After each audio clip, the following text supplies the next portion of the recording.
been doing this. It's just wonderful. Of course, we do this jointly with TCU, and Bob is the loyalist alum for TCU. He's got his purple socks. He's got his purple socks. We don't have color socks at CSIS, so otherwise he would wear those. But he's a champion for TCU and a wonderful friend. I want to say a special thank you to the three panelists tonight. All of them are active at this new commission that we've launched on trade policy, and we're going to explore some of that with you tonight. And I would like to say a special thanks to the Stavros Niarchos Foundation. They make it possible for us to have this thing for all of you, because this is a set of issues that needs to be brought in wider circulation to the American people. And today we're going to have a wonderful opportunity. Bob, let me turn it to you, and thank you. Thank you. Glad to have you here. Emery, this is a big day, because this is the day that CSIS has convened this Commission on Trade Policy. They're hoping to work out some sort of positive trade agenda. Maybe have that done by the fall. And we are fortunate to have the three chairs of that commission with us today. You'll find their detailed resumes. I think you probably know most of them. If you've come today, you will certainly know who they are. Ambassador Charlene Barshevsky, she was the U.S. Trade Rep during the Clinton administration. Former Senator Bill Brock, right there. He's a Republican of Tennessee. He served in President Reagan's cabinet as both trade representative and labor secretary. And down at the end, Fred Smith, the founder and CEO of FedEx. So how could you get three more qualified people than that to talk about trade? And I don't want to miss the lead here, so the commission met today for the first time. Senator Brock, when are you going to have some news for us on what happened? Weren't you there? you missed the story. I think our present agenda calls for us to meet in January, again in March. We've got teams here at CSIS working throughout the next several months. And my hope is, and I think we would agree, that we're going to get mid to late spring for. I really want this group. It's really a good commission. I'd love to have the opinions expressed by Fred Smith on our behalf to have an impact on the conversation in the presidential election. We need to talk about trade in this country, and we don't do enough of it. So that's my hope. Yeah. Very good. The thing I want to stress today, and it just sort of occurred to me as I was trying to prepare myself for this discussion, we're going to talk about trade today, but what we're really talking about is what is America's place in the world, and what do we wish it to be? Under the firm guidance of the United States in the decades since World War II, new alliances and trade agreements emerged which produced prosperity, the flourishing of global commerce, and the avoidance of nuclear war. But now some people are beginning to worry that maybe the price of leadership was too high, that we were being played for a sucker by others in the world, that maybe we should step back. As a result, as Alex Pascal wrote in The Atlantic, instead of working to find new alliances, national policy has been to disengage, notably from the Climate Accord, the Iran nuclear deal, the Trans-Pacific Partnership, and we have defunded the UN and paralyzed the World Trade Organization, as well as questioning NATO's core commitment to mutual defense, not to mention the trade war in which we now find ourselves with China. So let me just start by asking each of our panelists here today, is what we are seeing telling us that the United States is retreating from our traditional role, not just in trade, but in other areas as well? Or is this a different state in which we now find ourselves? I think it's a combination of both. So I think with respect to the overall environment, you've had a number of issues that have been sitting there for a long time, pre this administration, unaddressed. So the pace of globalization and global integration, which has been very, very fast, the reemergence of China, which has structurally changed the global economy, and of course China has become a more state-led economy than we thought it might be at one point. Those two factors have intensified competition, and while competition became more intense, the US had its global financial meltdown, which spread around the world. So as competitors got stronger, the United States got weaker. And then what you saw was an acceleration of the disruption of classic industries in the United States. Manufacturing jobs have been declining since 1950, largely because of productivity. But you see an acceleration during and then after the financial crisis because the recovery took so long. So all of these kinds of pressures, and now of course nationalism, have really created an environment in the United States where simple slogans, "we've been cheated," which is untrue, by the way, and simple answers, "let's put tariffs on everybody," which, by the way, is a tax on the United States companies and United States consumers paid by the United States, take the place of thoughtful policy analysis. As you said, Bob, we have to decide what is our position in the world? What do we aspire to be? What are the rules in which we want to operate as a country? What is the environment that can be created that's most conducive to American and global interests? We're tearing down a lot of things, walking away from any one of a number of things, as you've pointed out, big things, with no substitute, with no strategy, with no articulated conception of where it is the United States should be and to whom are we answerable. And this is extremely dangerous for US prosperity, for our security, and for the kind of country, I think, in which we all want to live. Senator Brock, just to add on to that, how would you describe our policy? What is American policy toward trade? I don't have the foggiest idea. And I don't think anybody else does in Washington. I don't think there's any strategy. I don't think there's any larger purpose. I think we've responded to the events that are causing governments around the world to take a look at who they are and what they're trying to achieve. It's a radically different world. Technology, China. We now have supply chains that Fred Smith probably does more for than anybody else.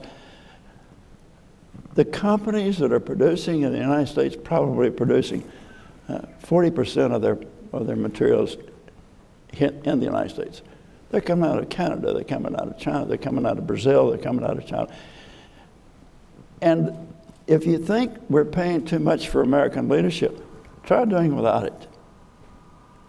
4 billion people have come out of poverty in the 70 or 80 decades since we started building the world organization with our leadership that says there is a purpose to doing business with other countries, and that purpose is to advantage everybody and give everybody opportunity. 1 out of 5 Americans is in a job that is dependent upon international trade. Tell them we don't need to worry about trade policy. But we don't ever tell them. We haven't talked about trade as if it were something fundamentally important to every American. And I think maybe that's something that we can do here. I hope we affect the national elections next year, because the people on this commission are really good and they're really smart, and we got a heck of a chairman. If we do step back, Fred, what are the consequences of that?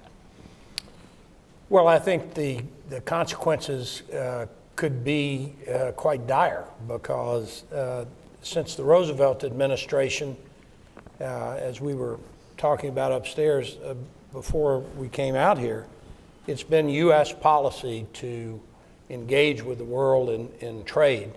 And Roosevelt adopted that position because the Smoot-Hawley tariffs of 1930 had been an enormous contributor to the beggar thy neighbor economic meltdown that the world experienced during the 1930s, the Great Depression. So when we came out of the war, we were more than 50% of the total world GDP. We were the arsenal of democracy, and we and the Allies decided we needed a rules-based system. And on that basis, we opened and liberalized markets. A lot of times, I think we made geopolitical trade-offs, particularly as it applied to Germany and Japan, our former enemies. We wanted an unsinkable aircraft carrier in the Pacific. We wanted a bulwark against the Soviet Union.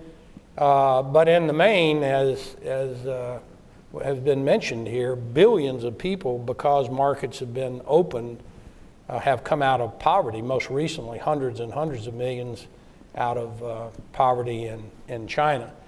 But I think two things have happened here. The first and most important probably is the rise of China. And China is unprecedented, a country of that size that has prospered to the degree it has in such a short period of time, uses market-based principles but authoritarian government. And then secondarily, the rise of populist governments, particularly in the United States, which exploits, if you will, I don't mean this in a negative fashion, but certainly to a great journalist like Bob, you'll understand what I'm saying. The benefits of trade are diffuse.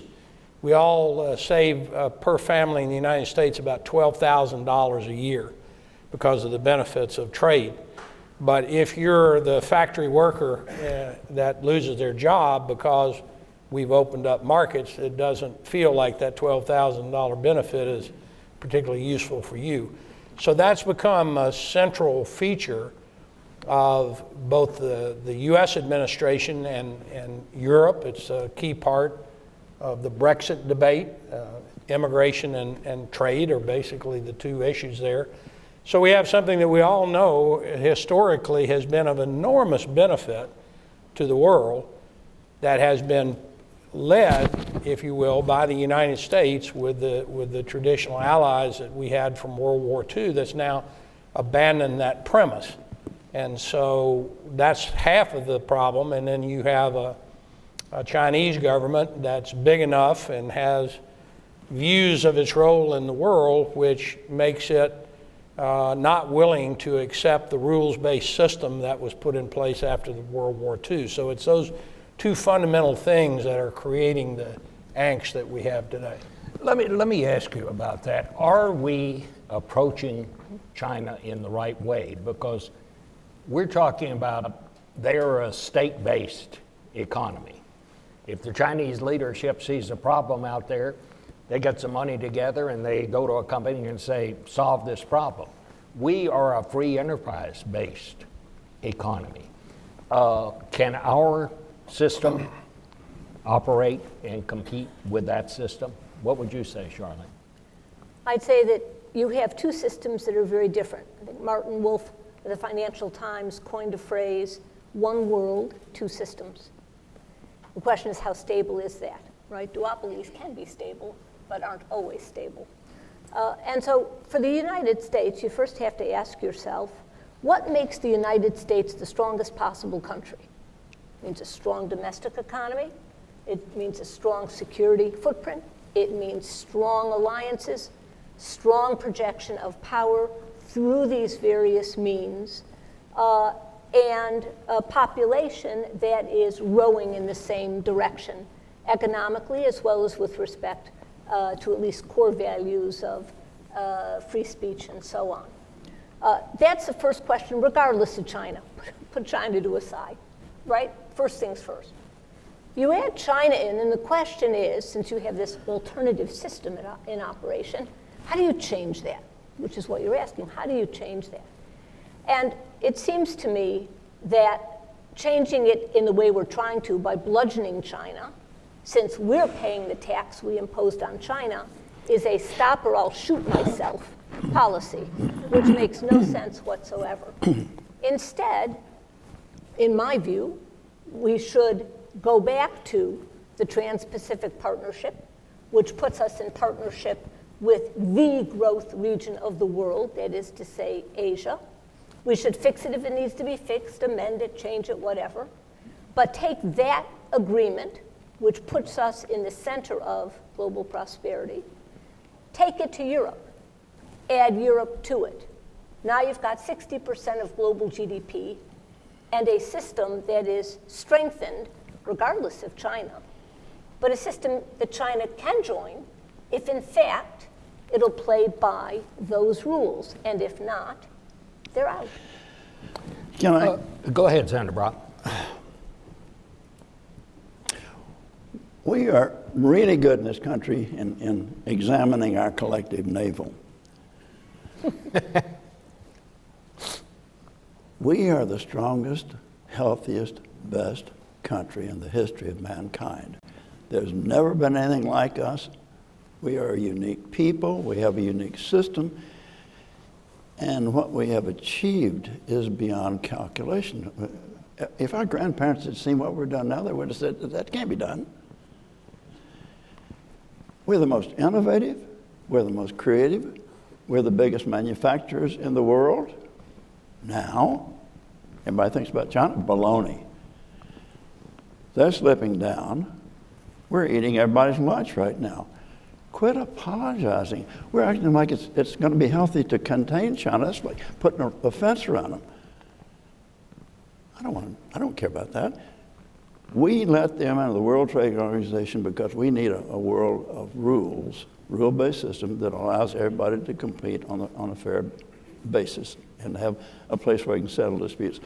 We let China in, and they made all these commitments, and they didn't do any of it. They broke their word. And we're sitting there, oh, what is wrong with us? Kick their can out if you don't want to be part of the system. Then let them see how much fun it is to operate without a rule system. You can't do that without some allies, and you can't keep kicking your allies in the shins. You got to get them involved. If you get Europe and the BRICS and Japan and South Korea and say, this is the WTO. If you play by the rules, you can be part of it. If you don't, you don't. And then let's see who wins. But quit apologizing for us.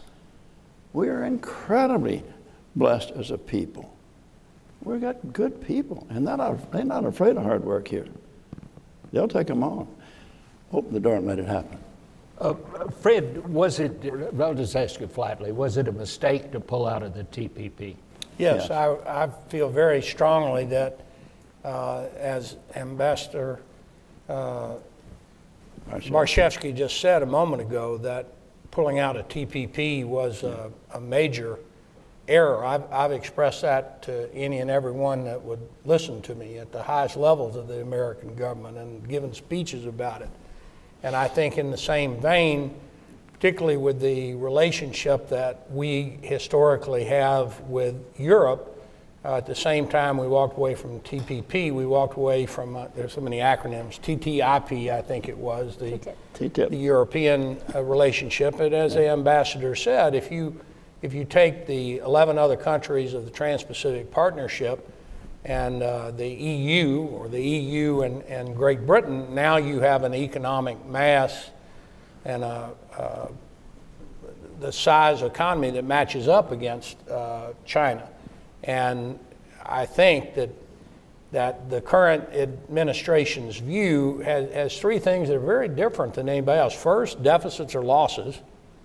And you know, when you buy something, say an imported automobile, you still have it in the garage.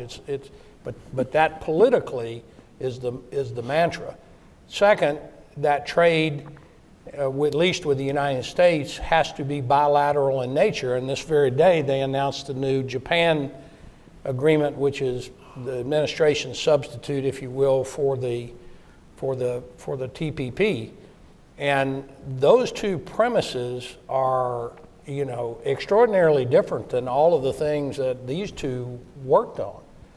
And I think at the end of the day, when you have such a fundamental disagreement on those two issues, and then there's a third, and that's the view that the United States consumer is a market to be protected. In fact, the president's advisor, Jared Kushner, when they signed the USMCA, the replacement for NAFTA, I watched him being interviewed, and he said he thought one of the most important aspects of the deal was the 5-year renewal provision, because at the end of that 5 years, it gave us the opportunity to, in essence, see if we would license Canada and Mexico. I'm paraphrasing his words, but the view was it's our consumer market that's the jewel. And of course, that's been true for the last 75 years, and it remains true that we're doing well versus everybody else. But if that's true, think what the world will look like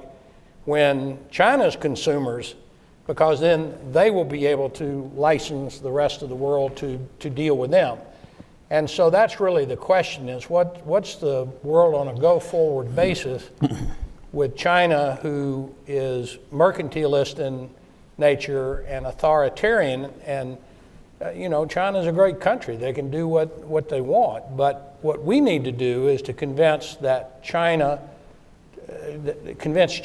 that the system that made them rich remains the best system, a rules-based multilateral system. I think that's the challenge, but that's not what many of the countries of the world, including this one at the current moment, believe. So, well, Ambassador, what is the right approach to China right now? How do we get them to coexist with us? How do we prove to them it's good for everybody if you can work out some rules and so forth? I think China is on its own path in many respects. For a country that operates in an opaque fashion, they publish a whole bunch of stuff.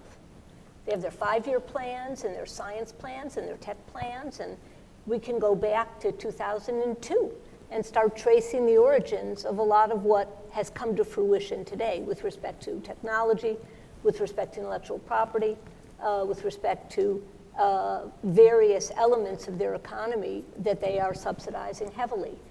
None of this is actually surprising. What has been surprising is the United States and Europe watching this train move down the track, sort of lumbering along and doing not too much about it.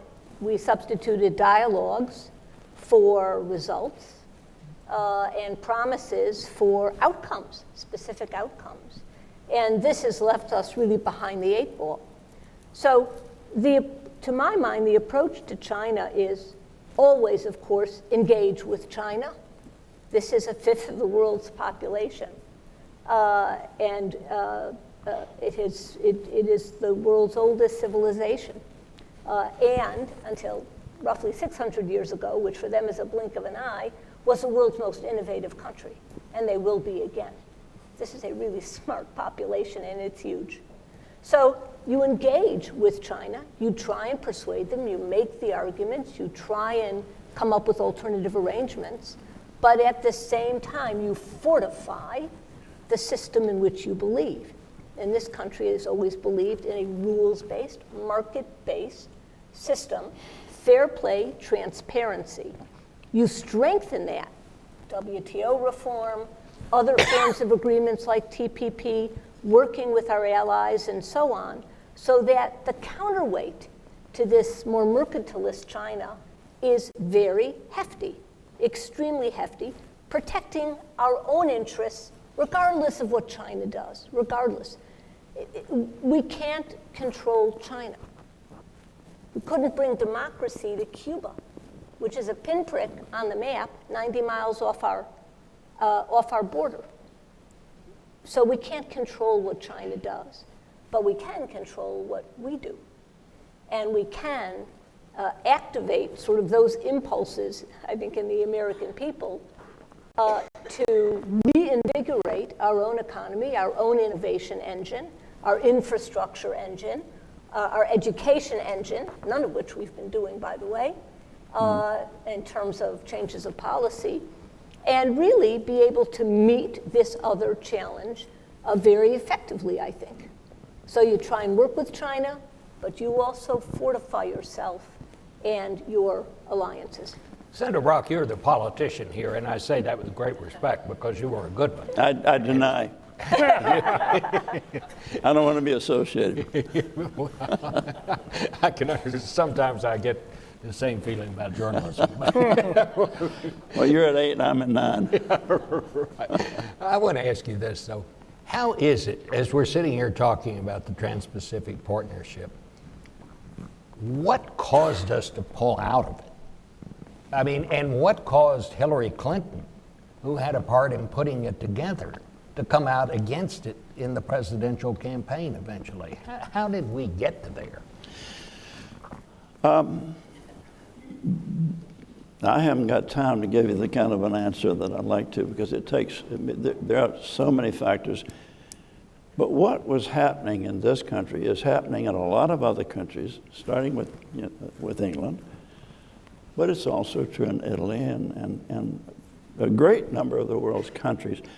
The world has changed so dramatically that governments have pretty much lost touch with their fundamental responsibilities. So when you talk to the American people, how many of them are going to say, hey, I'm fed up with all of them. Press, Republican, Democrat, I'm up to here because nobody's listening to me. Well, the fact is they're not. Governments are having a real trouble connecting with the people they're supposed to reflect, because we simply have lost touch with what's happening to that individual that you're talking about. And we talk about the larger terms. We have got to back off and say, there is something fundamentally important about a trading system that allows any business to have some predictability about its investments.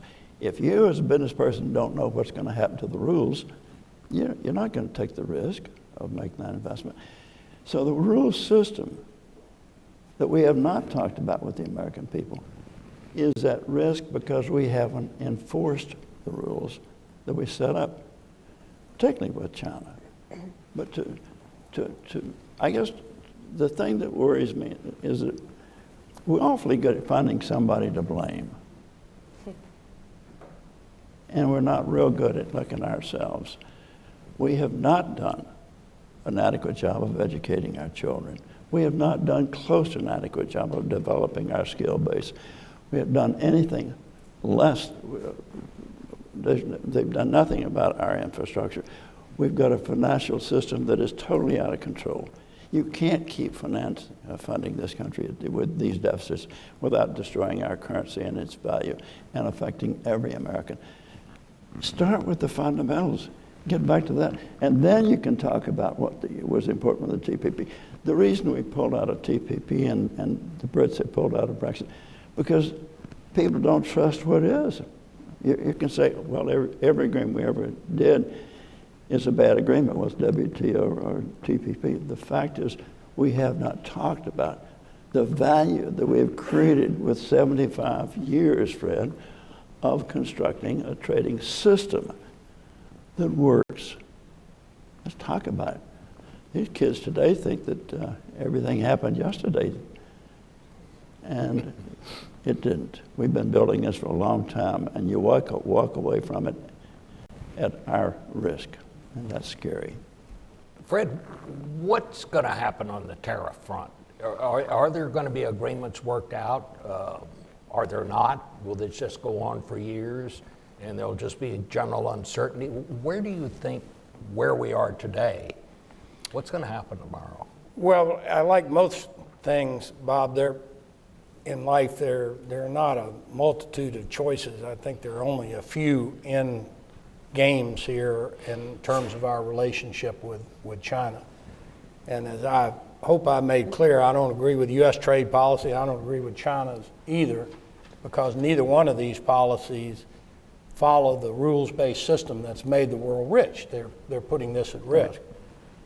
So if you have followed President Xi Jinping's view of China's role in the world, China Dream, indigenous innovation, China 2025, Belt and Road, their version of the World Bank, and so forth, he and the Communist Party which rules China, has a very different view of China's place in the world, and I do not think that they are going to follow the rules-based system that was put together by the United States and the Allies after the war.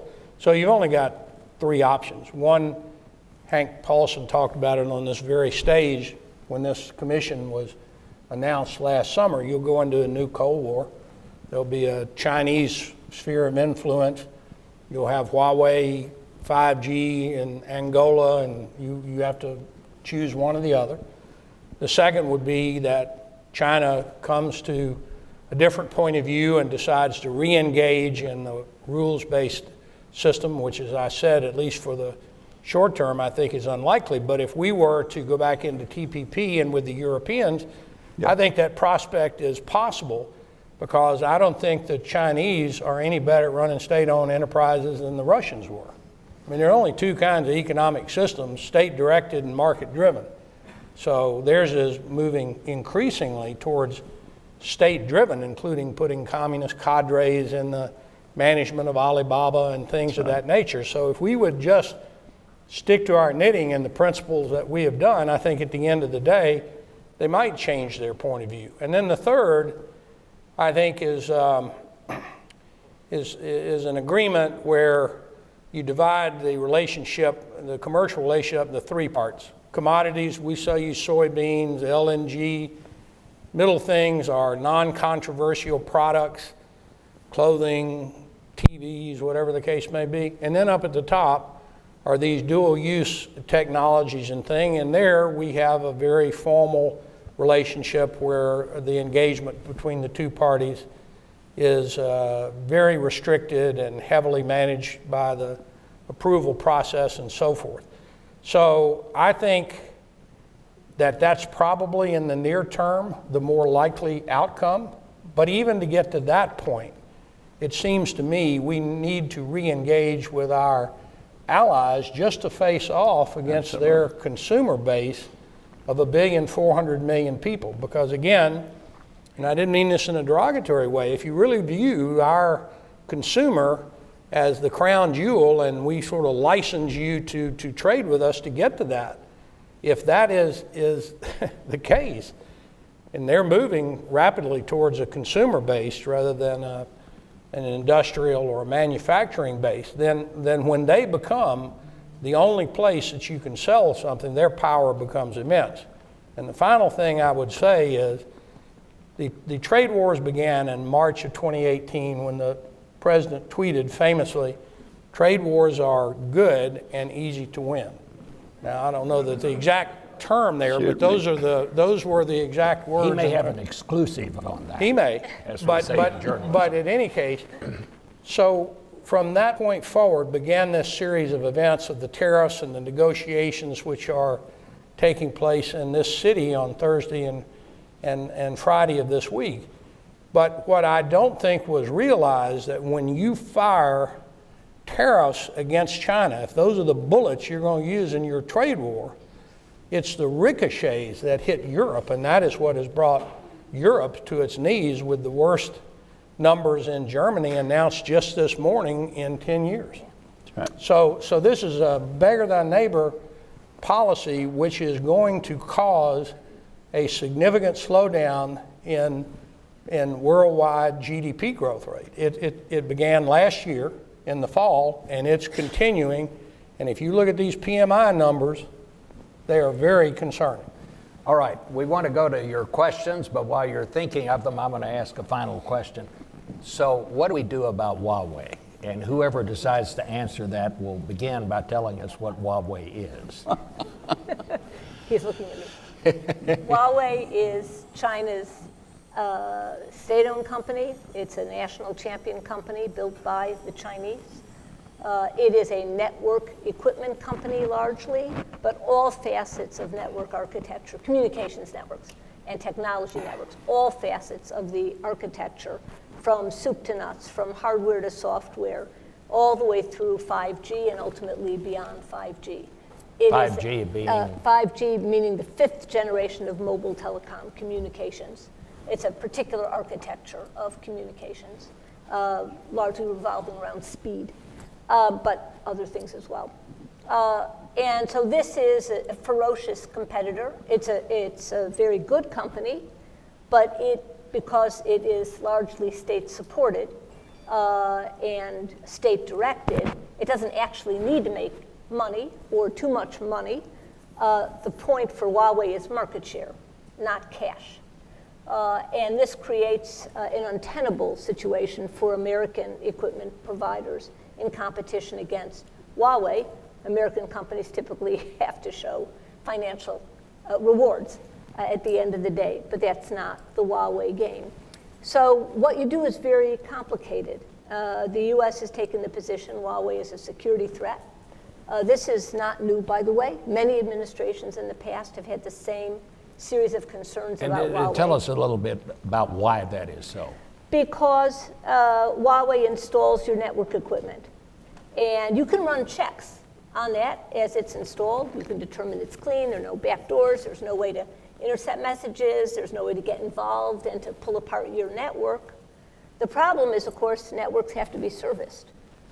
And so it is so simple, not scientifically, but conceptually, easy to just do something in the course of servicing or updating a network remotely that changes things, changes the security profile of what was just installed.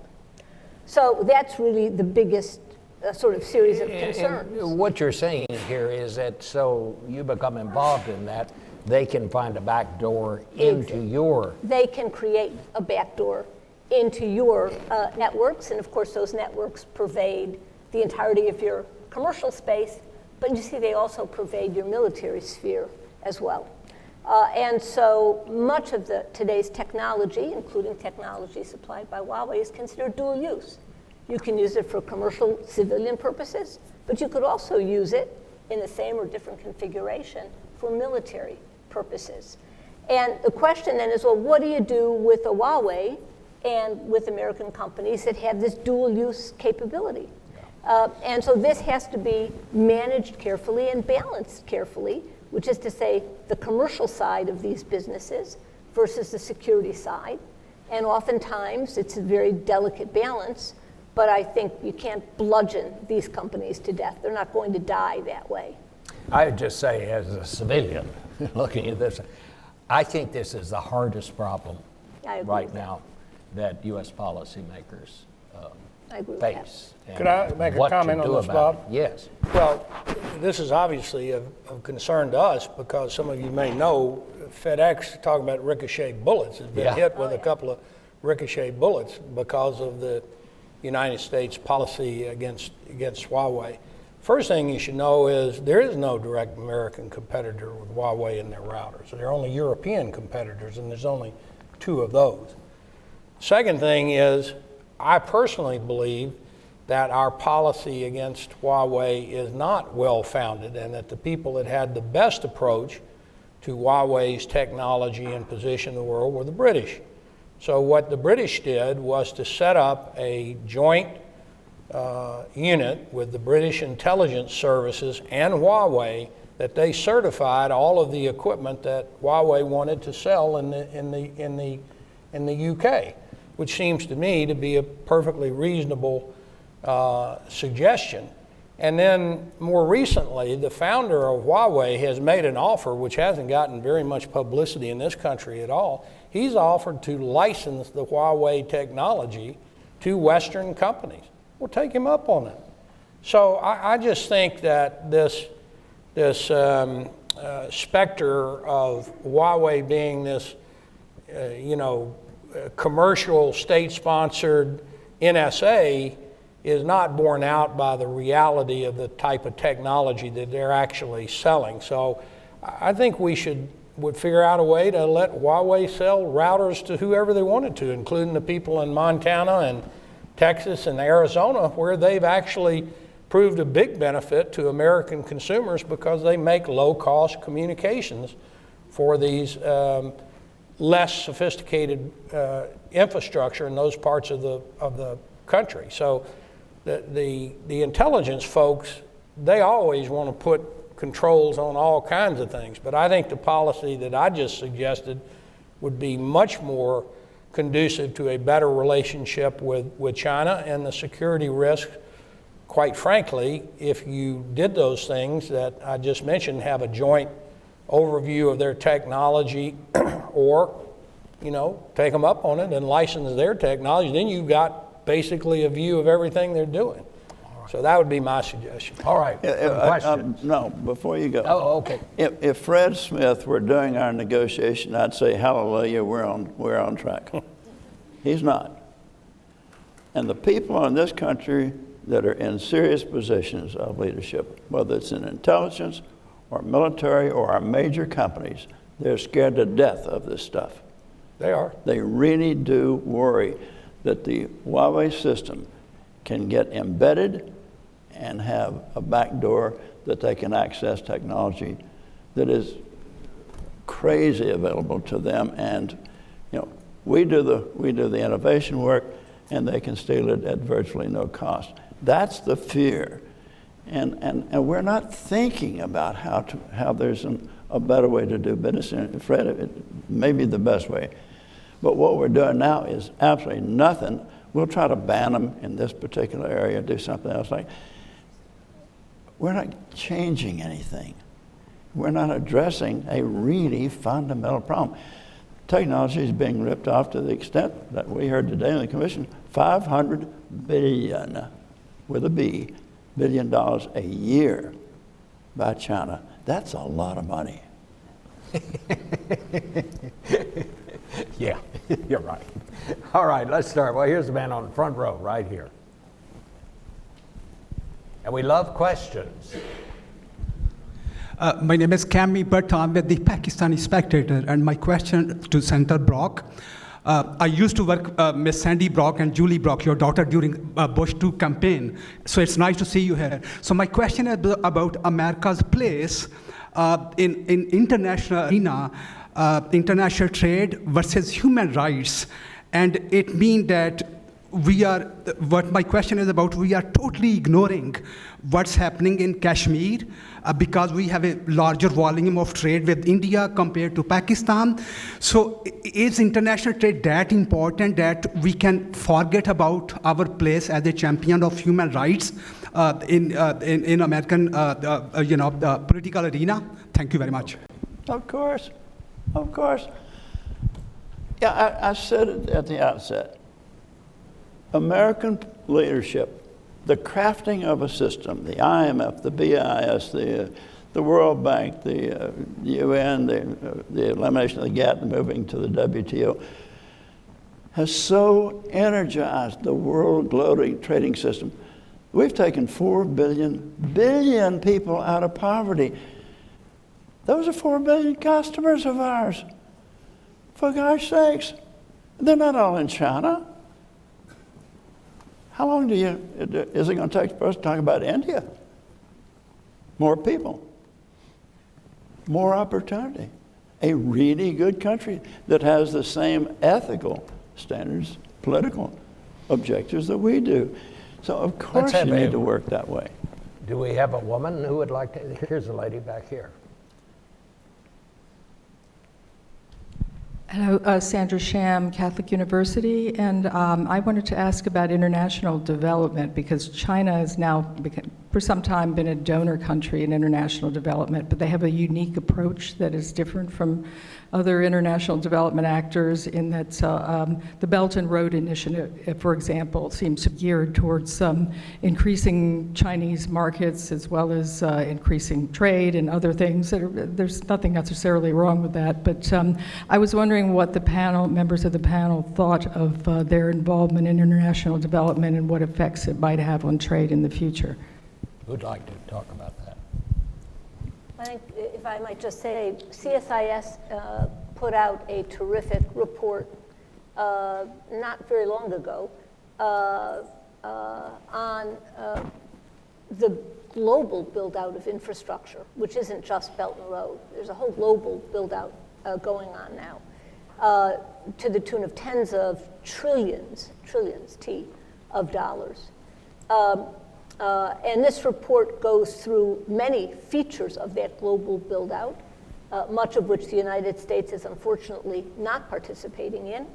And we do also go through Belt and Road.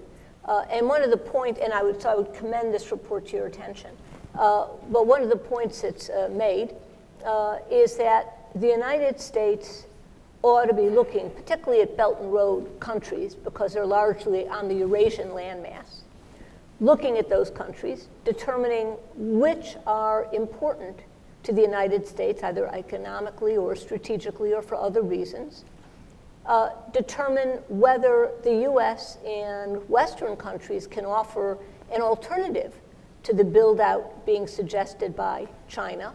And one might want an alternative because Western methods of finance are transparent, they're not opaque, and because Westerners tend to hire locals to do the work rather than bringing in wholesale your own workforce to take the jobs away from locals. But to take a look at what is strategically important, since the US has limited funding, and decide what are the areas that we think is fabulous for China to develop, because countries need development and we should always support that, and what are the areas that we believe we don't want China to control globally. 5G networks might be one such area. Energy might be another such area. So you pick a few narrow areas where the US has strong competitive and comparative advantages. You pick critical countries. Can't have everybody. Pick just the critical countries and work with them to come up with alternative ways in which to develop that are as efficacious or more efficacious for those countries over the long term. But certainly China's contribution generally to public goods, which global development is, should be welcomed. The world is in dire need of money and is in dire need of development, and the global international institutions don't have a fraction of the budgetary resources that really are needed to continue this bringing of people out of poverty and continue the raising of living standards globally. Okay, we have time for one more question. Who, and I'm going to say this because this is the last question, who has a question on this side of the room that they believe simply has to be asked to give a full... There are three of them over here. You got three of them, you got kids. All right, you guys arm wrestle or something. All right, thank you. Tell us who you are. My name is Sardor. I'm from Uzbekistan. I'm a Ramsil Fellow, and we are running the e-commerce platform in Silk Road countries. My question is, we talked about a lot trade, and now trade is transforming to the e-commerce and the electronic trade. My question will be like this. The US market size on the e-commerce is 600 billion market, and making more than 11% of the trade is already online. But if you take it to China, it's almost 2 trillion and making 17% of the trade making online, like big players, Alibaba, and here is Amazon. And China is now on the leadership. My question is to the panelists, does the US has a clear strategy to back the leadership on e-commerce? Thank you. Who'd like to address that? Well, we're right in the middle of the e-commerce revolution. I mean, we move about 15 million shipments a day, every day, 220 countries, so we have a granular view of it. As it applies to China, first thing you got to remember about China is when they started moving towards a consumer economy, which they had never been, they didn't have the retailing infrastructure that we historically have in the United States. So with the growth of mobile telephony, which was really the accelerant for e-commerce, if you look at Amazon's growth, it's like this, and then boom, as soon as mobile telephony, because now you've got an order entry device in your pocket. So China went very fast to mobile telephony.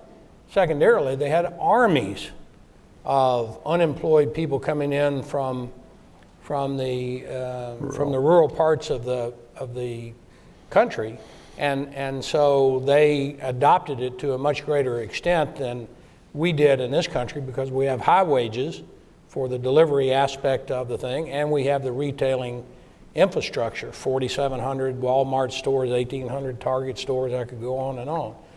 So I think at the end of the day, the e-commerce revolution is going to continue, but where it's probably has the most impact for the subjects we're talking about, it allows small companies any place in the world to access the entire global market. We have a shipper in Jamaica who makes this hot sauce that'll just lift the hair off of your head. Well, guess who his biggest customers are? They're the Chinese. I mean, FedEx picks up in Jamaica and they move these things into Sichuan and Beijing and Tianjin and one thing or another. We have a custom watchmaker in Colombia, way up in the mountains of Colombia, make these beautiful wooden customized watches. They sell them by the thousands. Otterbox. You probably don't know who Otterbox is. They make the little rubber thing that your cell phone goes on. They're in Colorado Springs, California. They sell Otterboxes in Russia and China and Dubai, one thing or another. So I think the democratization of trade and the ability of small companies to participate in trade because of the internet is going to be where the real opportunity comes. And where it may even be bigger than China is Africa, because Africa, by the end of this century, will have 1 out of 3 people on the planet living on that continent. So it should not surprise you that one of FedEx's biggest initiatives is to expand FedEx throughout Africa, because when you unleash that type of entrepreneurial ecosystem, you've got the real possibility to lift a lot of people out of poverty that may have been not available to access the manufacturing, the heavier industry type of growth that China and the 4 tigers before that had. So I think that's where e-commerce is headed more than anything else. All right. Well, on behalf of TCU and CSIS, thank you very much for coming.